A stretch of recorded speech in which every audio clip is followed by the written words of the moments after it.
Good morning to everyone. Myself, Dr. R. C. Chauhan, Associate Professor, सम्राट Prithviraj Chauhan government college Ajmer. आज हम BSc part second में physics first that is thermodynamics and static physics का unit second का जो important topic discuss करने जा रहे हैं वो है applications of Maxwell relations, Maxwell संबंधों के अनुप्रयोग। चार मुख्य अनुप्रयोग होते हैं, उनमें से शुरुआत करते हैं अपन पहले से।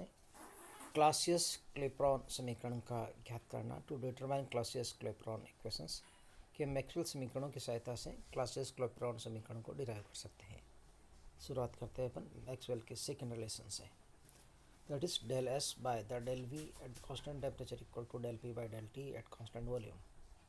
अब यदि हमें इसको ऊर्जा में कन्वर्ट करना है तो हम क्या करेंगे कि टी से मल्टीप्लाई कर देते हैं दोनों तरफ, तो मिलता हमें T del S by del V at constant temperature equal to T del P by del T at constant V. And हमें ये पता है सेकेंड इक्वेशन से, थर्मोडायनेमिक्स सेकेंड लॉ से, कि d Q equal to T d S होता है। So we can write del Q by del V equal at constant temperature equal to T del P by del T at constant volume. और यहाँ पे left hand side में देखें, एक important terms है, वो है del Q by del V at constant temperature, यानी नियत ताप पर प्रत्येकांक आयतन में परिवर्तन के लिए आवश्यक ऊर्जा डी क्यू को, जिसको हम अवशोषित ऊर्जा भी हो सकती है, निर्गत ऊर्जा भी हो सकती है, डिपेंड ऑन द सिचुएशन। इस ऊष्मा को हम क्या कहते हैं, गुप्त ऊष्मा कहते हैं, लेटेंट हीट कहते हैं। कारण क्या है कि यह केवल अवस्था परिवर्तन में काम आती है, ताप इसका नियत होता है, there is no change in the internal energy, this is used to change in states of this one, so that why it is called the latent heat.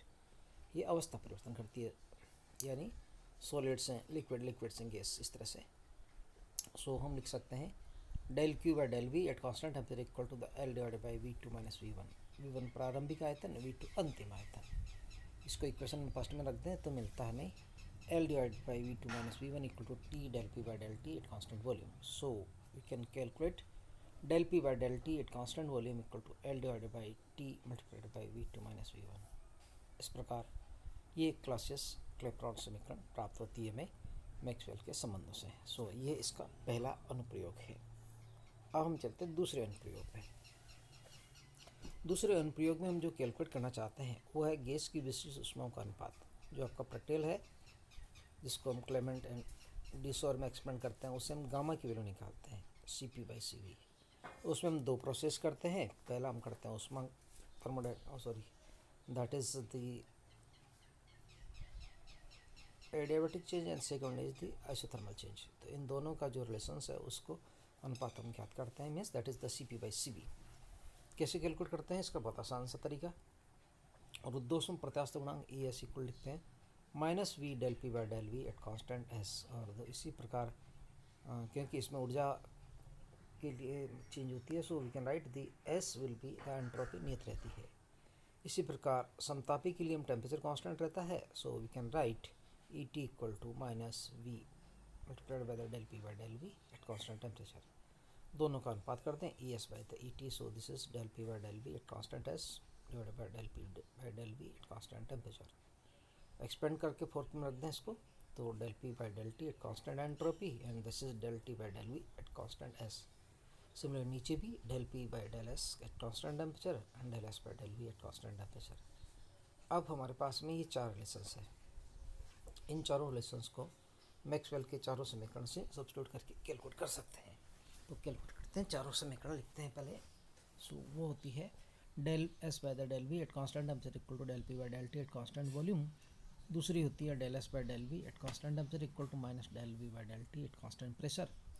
Third होती है del T by del P at constant entropy equal to del V by del S at constant pressure, and the last del T by del V at constant entropy equal to minus of the del P by del S at constant volume।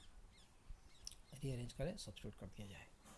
So E S by the E T equal to del S by del V constant pressure, del P by del S at constant volume, del T by del V at constant pressure and del P by del T at constant volume. हमने इस तरह से arrange किया कि हमें last में P and we मिले, मतलब कॉन्स्टेंट मिले। अब हम ऊपर एक तरह से पी पी को ऊपर ले जाए और वी वी को नीचे ले आए, सो मिलता है हमें del S by del V P constant pressure and the del V by del T at constant pressure. नीचे वाले को हमने रिवर्स करके उल्टा कर दिया है, ऊपर डाल दिया है, इसी तरह से v को नीचे लाया जाए तो del S by del P at constant v and del P by del T at constant v, दोनों को कंबाइन कर दें, सो मिलता है del S by del v by del T constant pressure and the del S by del P by multiplied by the del P by del T at constant volume. So this gives del S by del T at constant pressure and del S by del T at constant volume. But we know very well that del S equal to dq by that T, so we can write ES by T equal to del Q by del T at constant pressure and the del Q by del T at constant volume. ऊपर वाला हमें result देता है CP का जो रुद्धोष्म के लिए काम में लिया जाता है मोस्टली, और नीचे वाला जो समताप के लिए काम लेता है CV. So this gives the ES by the ET equal to CP by CV, that is gamma, and that is called thermodynamics constant. So ये मैक्सवेल समीकरणों का तीसरा उपयोग है. हम आखिरी और चौथे उपयोग में आते हैं, वो है इम्पोर्टेंट, आगे पढ़ेंगे इसको जब हम लो टेम्परेचर कैलकुलेट करेंगे, तब उसको हम कहते हैं जूल थॉमसन एक्सपेंशन. क्या है इसका प्रयोग आगे पढ़ेंगे, पर थोड़ा सा इंट्रोडक्शन देखें कि यदि कोई गैस हाई प्रेशर से लो प्रेशर के रीजन में जाती है और इस बीच में जो गुजरती है जिस मार्ग से उसको हम पोरस स्पॉट कहते हैं, दैट इज सरंध्र बेंड के डॉट कहते हैं, यानी उसमें से बहुत बारीक बारीक छिद्र होते हैं, उसमें से प्रसारित होने जाता है तो गैस के ताप में परिवर्तन हो जाता है. यानी गैस का यदि प्रसारण होगा तो उसके ताप में परिवर्तन होता है बाय यूजिंग पोरस प्लग. इसको हम जूल थॉमसन प्रयोग कहते हैं. आगे पढ़ेंगे इसको डिटेल से. हाल फिलहाल हम इतने देख कैलकुलेट करते हैं कि जेटी इफेक्ट में एंथैल्पी नियत रहती है, यानी H equal to U plus P V equal to constant. Differentiate किया जाए d H equal to d U plus P d V plus V d P. First law कहता है d Q equal to U d U plus P d V, तो हमने substitute कर दिया and D Q को हम T d S लिखते हैं. So this is equal to T d S plus V d P equal to 0. But हम जानते हैं कि एंट्रोपी जो होती है वो फंक्शन होती है प्रेशर एंड टेम्परेचर का. So we can write ds equal to partial derivative of the del S by the del T at constant P multiplied by the dt, and similarly del S by del P at constant temperature equal to multiplied by the dP. Substitute कर दिया जाए.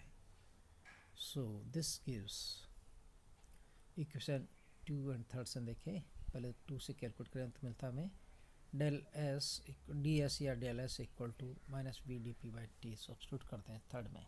So minus v dp by the t equal to del S by del T at constant pressure and dt, that is multiplied plus del S by del T del P at constant temperature dP.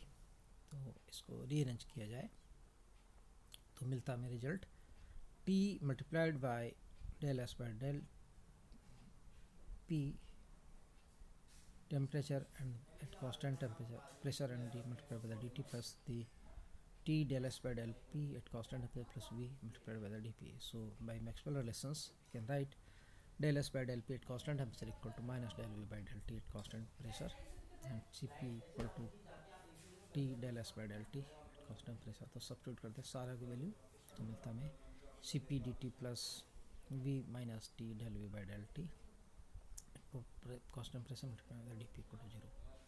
So JT coefficient Joule Thomson गुणांक मिलता है हमें. वो क्या होता है देखिए, ये आता है del T by del P at constant enthalpy, इसको म्यू एच से रिप्रेजेंट करते हैं.